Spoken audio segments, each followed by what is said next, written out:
is Jose. Hello, and I love comics, and I want to share them with you. My name is Jose. Follow me on Twitter. I love comics, and I want to share them with you. Follow me on Twitter, Instagram, at Art of J-Velez 622. Instagram, I at share comics 622 that I'm working on, as well as I share comics doodles and drawings that I'm do working on for fun, as well as make sure to couple like, doodles follow, and and drawings that I subscribe do if you like for this fun. channel. Make sure to like, follow, and subscribe This if you like this channel. Superman 18 that we're going to go through today. It is written by John Byrne, penciled by Mike Mignola, and inked by Carl Kiesel. The main thing that we're going to get out of this is just Mignola. That's kind of what I just want to go over. This story, in a way, it's kind of, how would you say, kind of a throwaway story. This is toward the end of John Byrne's run in Superman. So, this story is more of a kind of like alternate, like what would have happened. So this cover, if you're familiar with Mike Mignola's Hellboy, everything is here. He does not ink this himself, meaning the inside. He does do the cover himself. Everything that you're used to Mike Mignola is in here. The blockiness, the blacks. This is from 1987, so it's well before Hellboy. Mike Mignola's work is just beautiful. It's just very different. It looks so simple, yet it's just amazing. So let's start. So we start here with inside this ship. It's called Return to Krypton, and there are the credits. Mike Mignola is just doing, he does actually another issue. I believe he does number 22, which is after John Byrne leaves. But this one is, like I said, it's kind of like a throwaway episode. John Byrne was writing and drawing. Here he's just providing the story. Just if you look at the composition, it seems so simple until you try to draw it, and then it really isn't. Here, one thing I don't like is in the lettering, not so much the letters themselves, but they blend in. This should have been white or some other strong color, like a red or a yellow or something, because it just kind of blends to the background with the colors.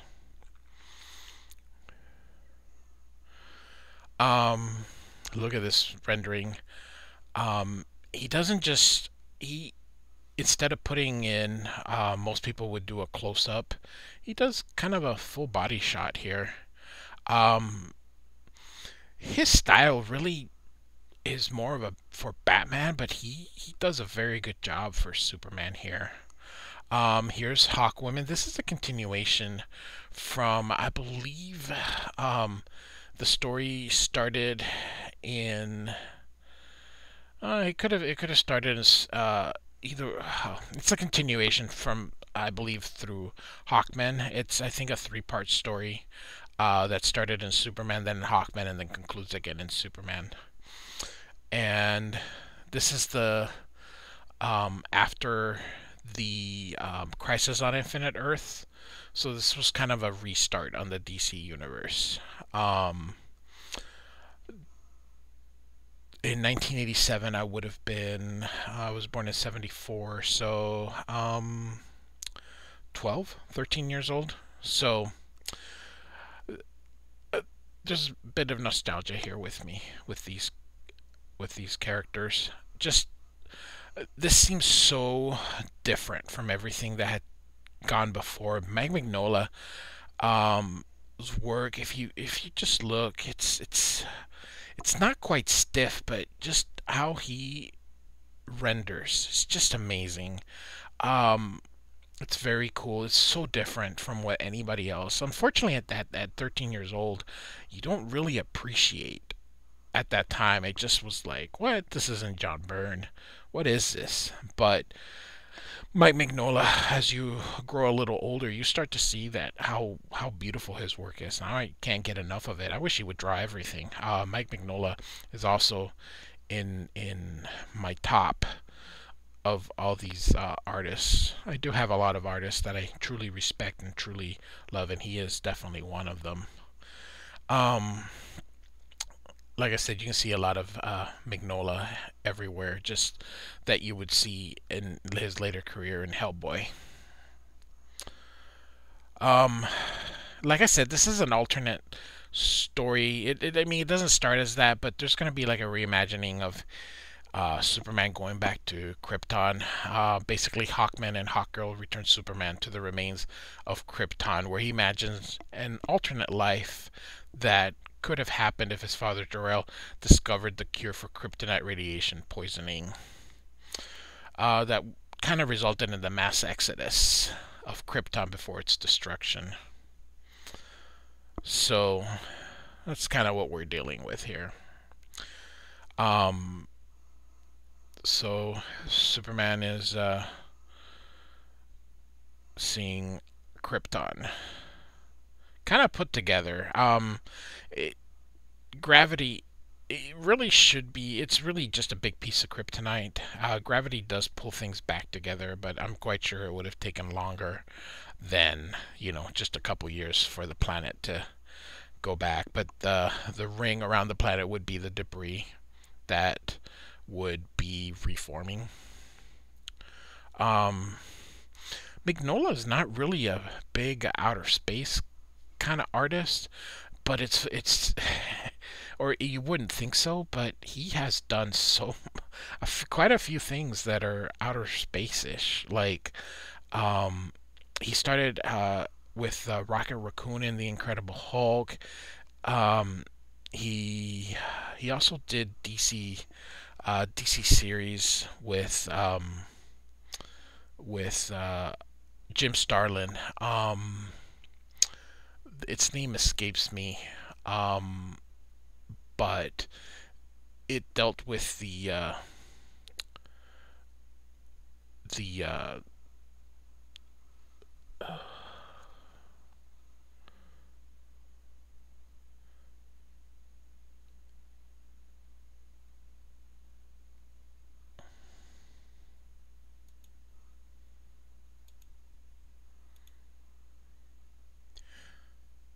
he did Cosmic Odyssey with Jim Starlin, which dealt with Fourth World, Darkseid, and Orion. So he has done some, but he just are more used to his supernatural work, like Hellboy. He did quite the mythos there. So um, most like I said, just I love this in his art. Just he is such an ink slinger, and I know he didn't ink this, but look at all he allows the inker to just spot black. Mignola. If you look at his pencils, this he loves to use black. It's just everywhere in his art. Um, I love his art. Look at the lips, it all makes sense. It's simple yet. So discover here that this planet's just made out of kryptonite, and so off to look. He wants to take a closer look. So Mignola is just known for a big upper body and small legs. I don't know if we'll get a chance to see it here, but that's one of the things he does. Here again, just look at this, spotting black. Just the eye here, just phenomenal. So we keep here. Like I said, they're gonna send Superman to go take a look and see what he can find. In reality, I don't know what he would have been able to find. It's just when the planet explodes, there's no chance of any survivors. But he thinks there's hope, so they dress him. One of the things during this time is Superman is a little bit depowered. When Superman was first created, he could do everything. One of the things John Byrne wanted to do was depower him a little bit, make him more weak, so that he could be more relatable. Nobody wants to relate to a godlike creature who can't be stopped, and that's how Superman was sort of written for a large portion of his history, till modern times when DC, I believe in '85, started with Crisis on Infinite Earth. They just restarted the universe. It's pretty much what the current universe is, despite the fact of rebirth and all these other things that they've done. Um, so going back here to the story, off he goes. Very cool. Look at that money shot. Very cool here. And Superman's gonna go see what he can find. Beautiful work. Just the rendering is just. And this is what he kind of the story really takes off. Just imagining what he thinks Krypton would have been like based on the historical um, that they had, or that he had preserved with him. And he just imagines what would have kind of happened. Like I said, if Jor-El is his father, would have been able to save Krypton. Another thing that was really cool is how the Kryptonians dressed. Was much more uh, sci-fi-ish. Um, Look at this. Look at these huge sweat beads. Mignola is very simple. He just adds enough, and you can tell he's sweating. I mean, he doesn't need to. That's the neat thing with how some of these artists, it's not how much you can put. It's just, can you put enough to make the information. You don't need every. See, there's no sweat in his neck, but you can tell he's sweating, and your mind just sort of fills it out. Um, so I love the composition. Just look at these buildings, and look, it's just so cool. Mignola is notorious for black. He does a lot of silhouettes. You can see the background is white, figure is black. Sometimes you'll see the opposite, where you can see the figure, everything else in the background is black. Um, so look at this, just so simple, and that's just kind of with the stuff I want to share. Is just looking at certain artists and certain scenarios where just how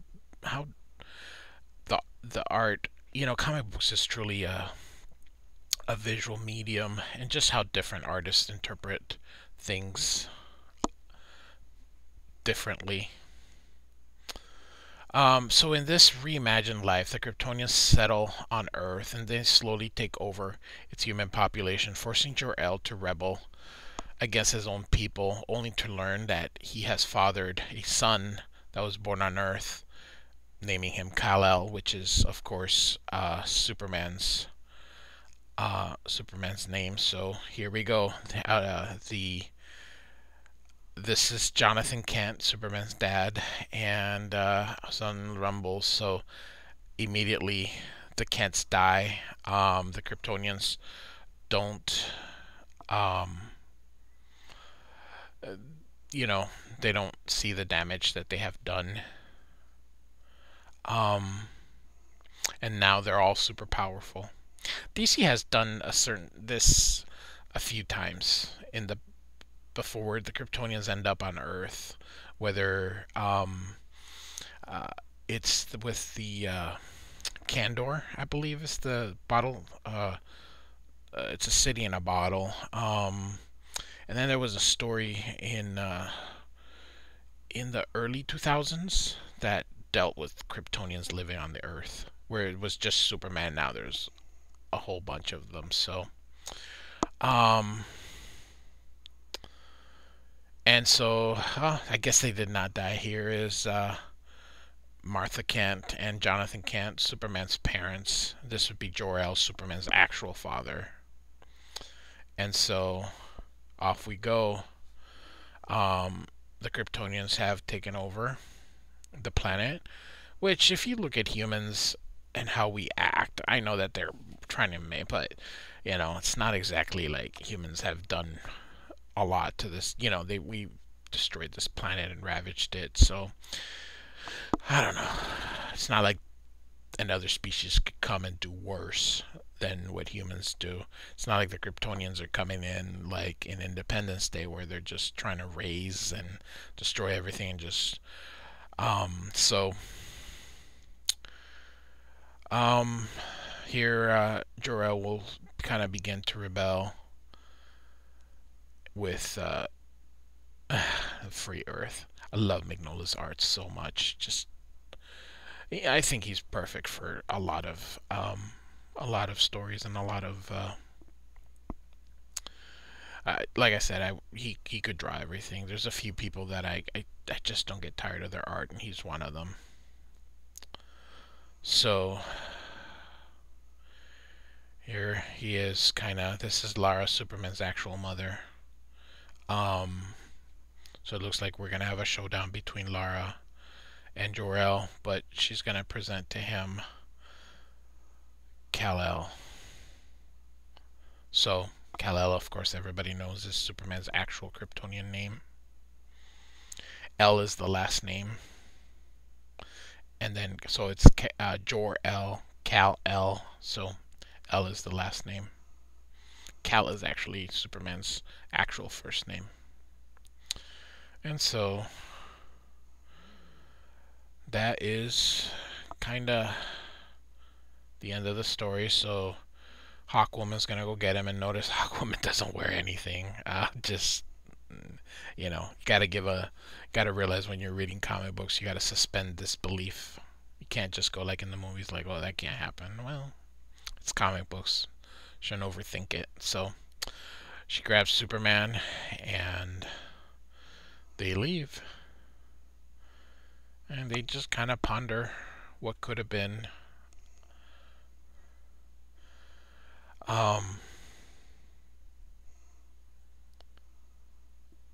So just the art, and his art is just amazing. Look at this. Just it's very boxy, but I don't know. It's just different. So after he returns to Earth here, Superman is attempting to replicate a kryptonite radiation poisoning that Jor-El had done, and you can see here that the formula is useless. But look at this money shot. This is a great, just for ending the issue. Just Superman's back on Earth, and off he goes. Superman just muses that it's probably for the best, as he might need the kryptonite to remind him that he's more man and a Superman. So it's a pretty good filler issue. Like I said, it's a bit of like I said, it's a throwaway issue. When you're watching television shows, you sometimes get an episode that doesn't really follow everything else for whatever reason. Whether they just needed to fill. They call them filler because you just need to fill the time. You need to just fill a month. So they did this. So that's why I call them filler. It's filler issues, a filler episode if you're watching TV. So